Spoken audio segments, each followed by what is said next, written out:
تیری جب کہ دید ہوگی تبھی میری عید ہوگی،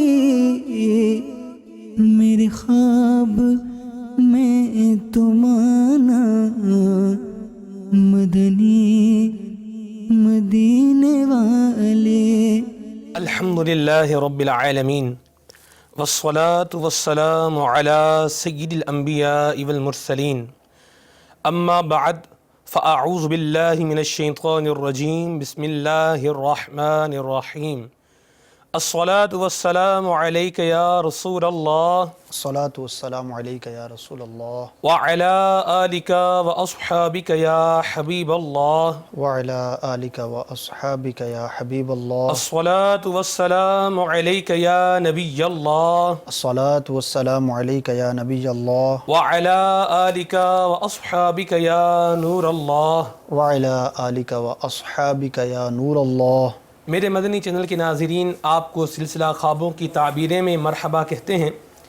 نبی کریم رؤوف الرحیم صلی اللہ تعالی علیہ وآلہ وسلم کی ذات بابرکات پر درود و سلام پڑھنے کے بے شمار فضائل و برکات ہیں۔ دافع رنج و ملال رسول بے مثال صلی اللہ تعالی علیہ وآلہ وسلم کا فرمان عالی شان ہے، تم جہاں بھی ہو مجھ پر درود پڑھو، بے شک تمہارا درود مجھ تک پہنچتا ہے۔ صلو علی الحبیب صلی اللہ تعالی علی محمد صلی اللہ علیہ وسلم، صلاۃ و سلام علیک یا سید یا رسول اللہ۔ مدنی چینل کے ناظرین، آئیے ہر جائز کام سے پہلے اچھی نیتیں کرنے والے مدنی انعام پر عمل کی سعادت حاصل کرتے ہوئے سلسلے کے حوالے سے کچھ اچھی نیتیں بھی کر لیتے ہیں۔ نیت کرتے ہیں کہ انشاءاللہ عز و جل اللہ کی رضا حاصل کرنے کے لیے اول تا آخر سلسلے میں شریک رہیں گے، انشاءاللہ علم دین اور نیکی کی دعوت کے مدنی پھول حاصل کریں گے، سلسلے کے ذریعے ملنے والی نیکی کی دعوت پر عمل کریں گے، اللہ پاک کا نام آنے پر عز و جل، حضور کا نام آنے پر درود پاک اور صحابہ کے مبارک نام آنے پر رضی اللہ تعالی عنہ کہیں گے۔ میرے مدنی چینل کی ناظرین، امام جعفر صادق رضی اللہ تعالی عنہ فرماتے ہیں کہ 4 قسم کے لوگوں سے خواب کی تعبیر نہیں پوچھنی چاہیے۔ بے دین لوگوں سے جو شریعت کے پابند نہ ہوں، ان سے خواب کی تعبیر نہیں پوچھنی چاہیے۔ دوسرے نمبر پر ارشاد فرمایا کہ عورتوں سے بھی خواب کی تعبیر نہیں پوچھنی چاہیے۔ تیسرے فرمایا کہ جاہلوں سے خواب کی تعبیر نہ پوچھی جائے۔ اور نمبر 4، خواب کی تعبیر اگر دریافت کرنا ہو، پوچھنا ہو، تو دشمنوں سے خواب کی تعبیر نہ پوچھی جائے۔ خواب کی تعبیر ایک نہایت اہم معاملہ ہے، لہٰذا اس کے لیے اس ہی سے رابطہ کیا جائے جو کہ قرآن و حدیث کے ساتھ ساتھ بالخصوص اس علم کی بھی معرفت رکھتا ہو۔ الحمدللہ الی احسانہ، تبلیغ قرآن و سنت کی عالمگیر غیر سیاسی تحریک دعوت اسلامی جس طرح تقریباً زندگی کے ہر شعبے میں ہماری رہنمائی کا سامان کر رہی ہے، اسی طرح خوابوں کی تعبیروں کے حوالے سے بھی رہنمائی کا سلسلہ جاری ہے۔ میرے مدنی چینل کے ناظرین، قبل اس کے کہ ہم آپ کی کالز کا سلسلہ شروع کریں، یاد رکھیے کہ خواب جب بھی بیان کیا جائے وہی خواب بیان کیا جائے جو آپ نے دیکھا ہے۔ خواب بیان کرنے میں جھوٹ سے جو ہے وہ ہرگز کام نہ لیا جائے۔ جھوٹا خواب بیان کرنے کی روایات میں جو ہے وہ وعیدیں بھی آئی ہیں کہ جھوٹا خواب بیان نہیں کرنا چاہیے، اور ویسے جھوٹ بھی جو ہے وہ ایک گناہ بھی ہے۔ تو آئیے اپنے جو ہمارے مبلغ دعوت اسلامی ہیں، ہمارے معبر اسلامی بھائی ہیں، ان سے اس حوالے سے کچھ مدنی پھول حاصل کرتے ہیں۔ جی حضور، کچھ ارشاد فرمائیے کہ اگر جھوٹا خود ساختہ اپنی طرف سے کوئی خواب جو ہے وہ گھڑ کے بندہ بیان کرتا ہے تو اس کے حوالے سے شرعی رہنمائی کیا ہے؟ پہلی بات تو جھوٹ شرعاً ممنوع ہے، ناجائز ہے، تو ایک تو جھوٹ کا ارتکاب ہوگا، اور دوسرا اس کا جو ایک بہت ہی برا پہلو ہے وہ یہ ہے کہ بعض اوقات بظاہر اچھا نظر آنے والے خواب کی تعبیر بری ہوا کرتی ہے، اور اگر جھوٹ گھڑا اور اس کے بعد جو ہے تعبیر بیان کرنے والے نے اس کی بری تعبیر بیان کر دی تو پھر ویسا ہی ہونے کی قوی امید ہوتی ہے۔ قرآن مجید فرقان حمید میں بھی ہمیں رہنمائی ملتی ہے، جہاں پر سیدنا یوسف علی نبینا علیہ الصلاۃ والسلام کے تعبیر بیان کرنے کا بیان ملتا ہے۔ وہیں پر جب قید خانے میں آپ سے پوچھا خواب پوچھا گیا اور آپ نے تعبیر بیان کی، اور ایک کی تعبیر جو ہے وہ بہت ہی اس کے حق میں نقصان دہ تھی، قتل ہو جانے کی تعبیر آپ نے بیان فرمائی، تو اب وہ گھبرا گیا اور کہنے لگا کہ میں نے تو یہ ویسے ہی مذاق کے طور پر ازراہ تفنن آپ سے پوچھا تھا، جھوٹا خواب بیان کیا تھا، لیکن ان سے یہی کہا گیا کہ تم نے جھوٹ بولا تو جو ہونا تھا وہ ہو گیا۔ تو اب اس میں ہمیں تو قرآن مجید فرقان حمید ہی سے یہ بہت واضح رہنمائی ملتی ہے، اور کبھی بھی ایسا معاملہ نہیں کرنا چاہیے۔ بعض اوقات ہم اس کو اچھا سمجھ رہے ہوتے ہیں، بعض اوقات جو ہے وہ مذاق کے طور پر بھی پوچھتے ہیں، اور اس میں یہ بھی ایک ہمیں رہنمائی ملی کہ خواب کا مسئلہ ہو یا فقہی مسئلہ ہو، کسی بھی عالم سے آپ رابطہ کر رہے ہیں، کسی مفتی صاحب سے آپ بات کر رہے ہیں، تو کبھی بھی ازراہ تفنن نہ تو خواب بیان کرنا چاہیے، جھوٹ تو جھوٹ ہی ہے، اور نہ ہی ایسے ہی مسئلہ پوچھنا کہ دیکھتے ہیں کیا جواب دیتے ہیں، امتحاناً مسئلہ پوچھنا، یا اتنا مشکل اپنے طور پر مسئلہ سمجھتے ہوئے پوچھنا کہ ان کو نہیں آئے گا اور ہم جو ہے پھر ان کو لا جواب کریں گے، تو ایک ادب کے بھی خلاف ہے، اور شرعاً جو ہے وہ بہت ہی زیادہ برا ہے۔ امام اہل سنت اعلیٰ حضرت رحمۃ اللہ تعالیٰ کا ایک بہت ہی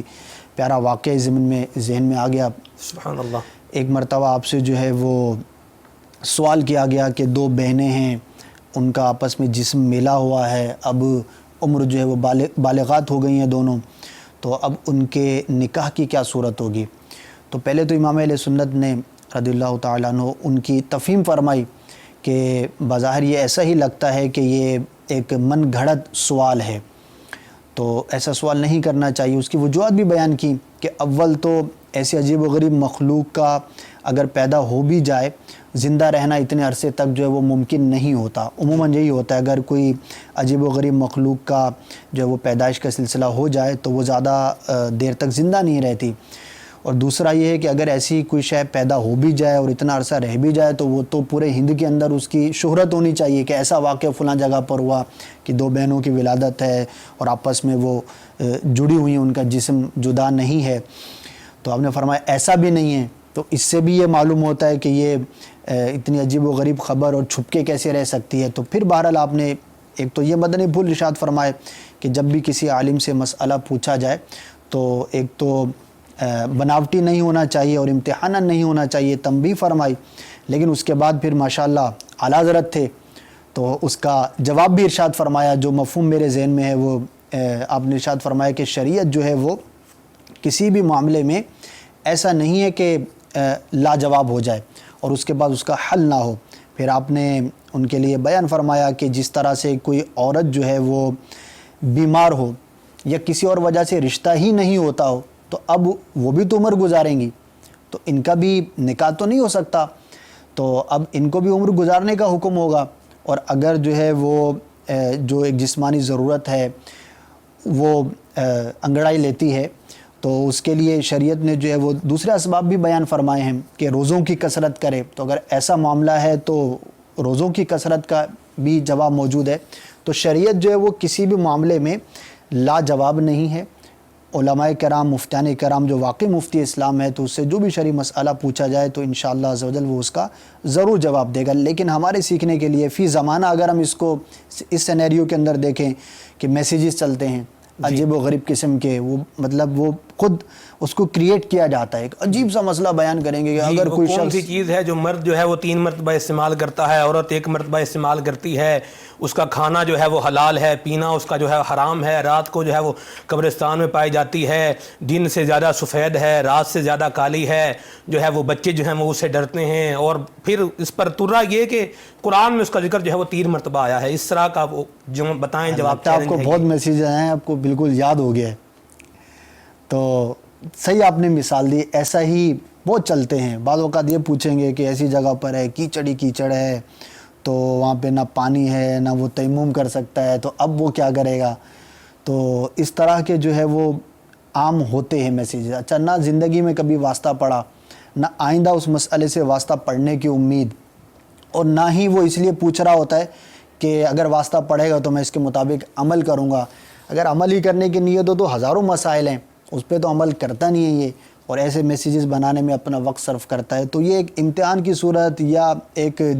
دل لگی کے لیے، خوش طبعی کے لیے کرتے ہیں۔ تو حضور اگر یہ بھی دیکھا جائے کہ اگر بیان کرنے والے کو پتا ہے کہ یہ میں جھوٹ ایک جو ہے وہ جھوٹ چیز جو ہے وہ اپنی طرف سے گھڑ رہا ہوں، پھر وہ اس میں یہ بھی بیان کر رہا ہے کہ قرآن کریم میں جو ہے وہ اس کا 3 مرتبہ جو ہے وہ ذکر آیا ہے، تو یہ بھی کتنی سخت جرأت ہے، کتنی جو ہے سخت بات ہے یہ ظاہر ہے۔ اور جتنا جھوٹ اگر زیادہ ہوگا،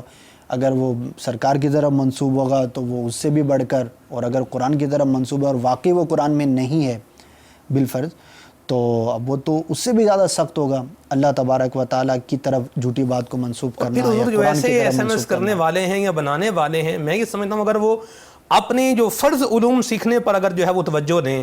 کہ جو چیزیں لازم ہیں، نماز کے مسائل جو ہیں وہ نہیں آتے، اس کو سیکھنے پر جو ہے وہ ٹائم جو اس میسیج کو جو ہے وہ عام کرنے پر اور اس میسیج کا جو ہے وہ کرنے پر، اس کو آگے فارورڈ کرنے پر یا اس کا جواب لینے پر جتنا ٹائم جو ہے وہ خرچ کر رہے ہیں، اگر یہی وقت جو ہے یہ نماز کے احکام جو ہے وہ سیکھنے میں اگر گزارا جائے، قرآن کریم پڑھنا جو ہے وہ نہیں آتا، جو فرض ہے بقدر قرات جو ہے جو نماز کے اندر قرات کی جا سکے، فرض قرات وہ تو سیکھنا فرض ہے، تو وہ صحیح قرآن کریم پڑھنا نہیں آتا، یا قرآن کریم اگر پڑھتے ہیں تو اس میں ایسی غلطیاں ہیں کہ جس میں جو ہے وہ مخارج سے صحیح طریقے سے نہیں پڑھتے، الفاظ کی جو ہے وہ غلطی کرتے ہیں، لفظ کی جو ہے وہ غلطی کرتے ہیں، سین صاد ثا اس کا فرق نہیں ہے، ذال زا وا اس کا فرق جو ہے وہ نہیں کرتے، اور پھر معنی کی تبدیلی آتی ہے اور نماز بھی فاسد جو ہے وہ ہونے کا سلسلہ ہوتا ہے۔ تو یہ ایسے فضول میسیجز کرنے والے اسلامی بھائی جو ہے وہ اگر اس طرف توجہ دیں کہ نماز کے مسائل جو ہیں وہ سیکھے جائیں، یا مدرسۃ المدینہ بالغان میں جو ہے وہ شرکت کر کے قرآن کریم کی تلاوت جو ہے وہ اس کو کرنا سیکھیں، تو اس کے بارے میں کیا فرمائیں گے آپ؟ دیکھیں، جو ان کاموں میں لگا ہوا ہوگا، فرض علم کی جس کو پرواہ ہوگی،